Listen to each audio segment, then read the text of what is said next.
well as an off-the-board layout. Today I'm using the inspiration that Sheila gave us.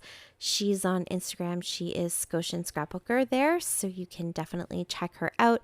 She gave us kind of a mood board color palette type inspiration. So that's what I built my kit around, just pulling out those different colors and also kind of the beachy feel, lake house feel. It definitely gives those sort of summer vibes. So I wanted to do a picture that kind of had that same feeling, that same inspiration. So I grabbed a picture of my son and my nephew fishing off the dock at the cottage. And so, yeah, that is what I'm going to be working on today.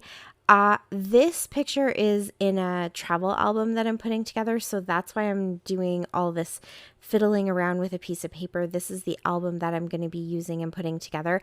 I wasn't quite sure where in the album I needed this to go. So until I get a few more of these pages done and it's starting to kind of fill up, I just decided rather than pulling out a page and putting my layout right onto it, I would just use that page to give me the right size, and then I can go ahead and put this in wherever it happens to fall. So that is my plan. And then I also decided I really kind of like the techniques. Well, they're not really techniques. They're ways that the colors are displayed. So in one of the little squares, the colors are swatches and kind of, spread across the canvas or the paper, whatever is being used to showcase what the color looks like.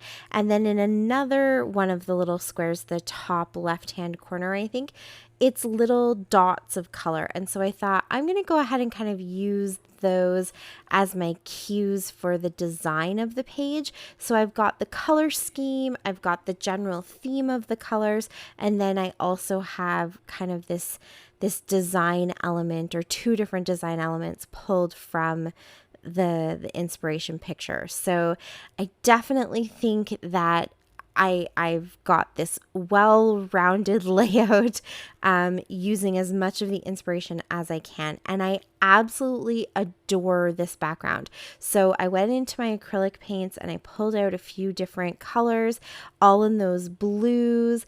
I even pulled out a gray because there is a little bit of gray in there. I don't really have any taupe, but that's okay.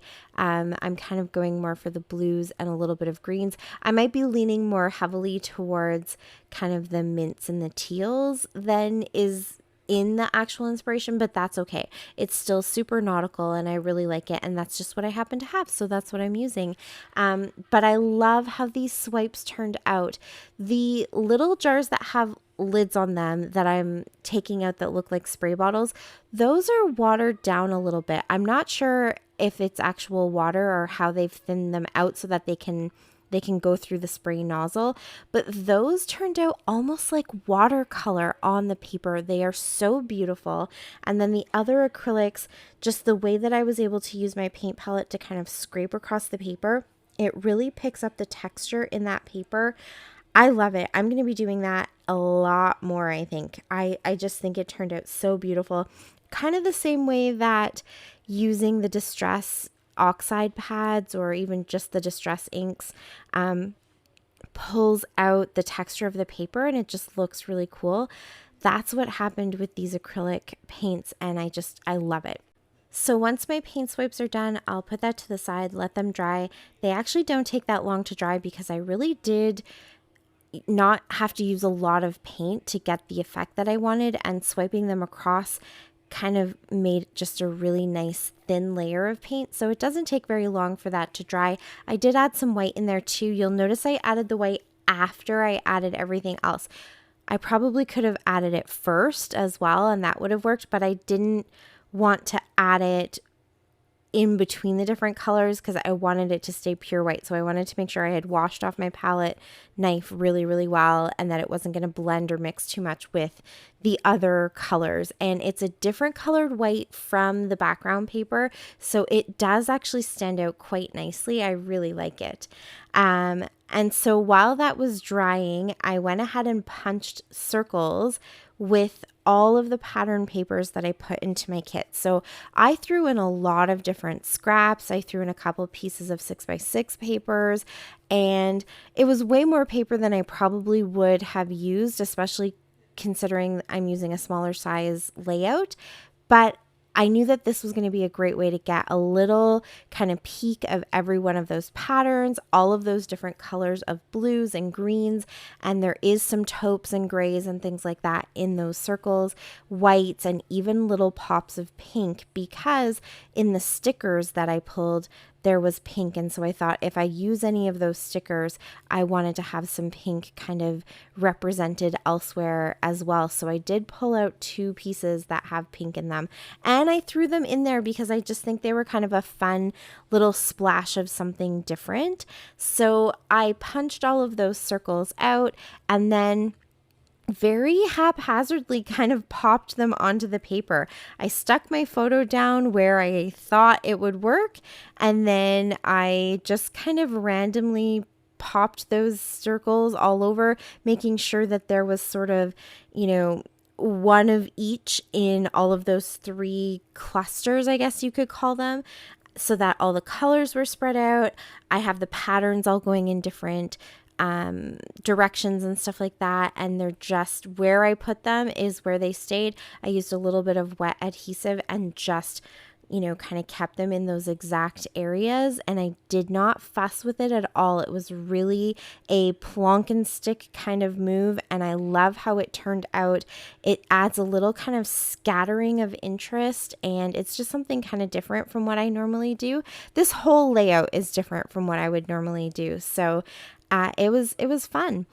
So once those were all down, I just started going through everything I put into my kit. So I put some planner stickers in there because they had the dark blues, they had a little bit of green, they had some shimmer, and definitely had kind of a marine fishy feel to them. So those are all running down the left-hand side of my picture.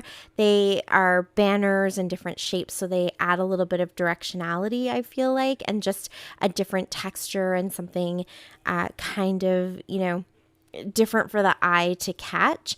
And then I have these wood veneer, so I decided not to keep them in the wood color. At first I thought that I would, just because there is a bit of kind of gray and taupe in the color palettes in the inspiration piece, but I decided to go ahead and whitewash them. And once I did that on the fish, I actually decided I wanted them to be a little bit more white than just a white wash, so I covered them up a little bit more, and then I'm going to add some of the colors on there. So now that they're all white, I'm not even going to give them time to dry too much, because they're wood veneer. They do soak up a lot of the paint pretty quickly, but while they were still a little bit wet, I'm going to go in with some of the colors and kind of give them more of like a shabby chic feel, so they're a little kind of whitewashed, and then the right now has the gray kind of whitewashed over it. And then for my fish, I'm doing my photo here first, so I'm kind of whitewashing some of that navy blue over that one. And then for my fish, I'm going to do one in that little mint kind of aqua mint, I guess you could say, color, and one with some teal and a little bit of the blue. And I just adore how these turned out. I'm going to keep saying that through this whole video, because I actually really love all of the elements of this layout. It was just really fun to put together, a lot of fun just to kind of play with color and experiment, and I wasn't too worried. I thought, you know what, if I don't like the way these fish turn out, I can literally just flip them over and use the back. I didn't paint the back, and so I wasn't too concerned. I just went for it, and it was a lot of fun. And I feel like that might be the biggest part of this inspiration, was just looking at color and deciding that what I wanted to do for this layout was play with paints and play with color. So here you can see my fish. They look so cute.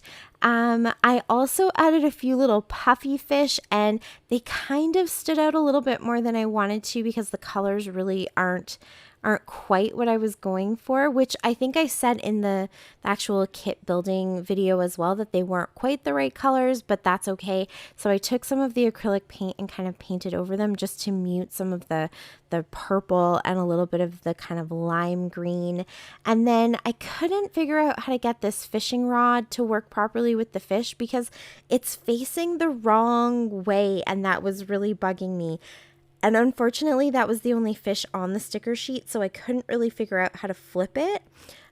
Oops, I spilled my paint. So not only do you guys get to see me experimenting with color and playing around with the layout, you also get to see what I do when I make a oopsie and spill some paint. I splatter it all over my layout because I did get a big drop, so I decided I'll make it look like it was there on purpose and splatter some more. And then I took some of the white cardstock that I cut off of the background paper, and I made a pretty little thing that I can cut out some tags or anything like that. But yeah, that's it. I figured out where to put that fishing pole, and I love it. I think this turned out so cute. It's super fun, and that is it for me today. So I will be back again tomorrow with the next inspiration. Please click subscribe if you haven't already. Check out all the other ladies, and I'll see you again soon. Until next time, happy scrapping. Bye. Thanks to me. She button to my channel.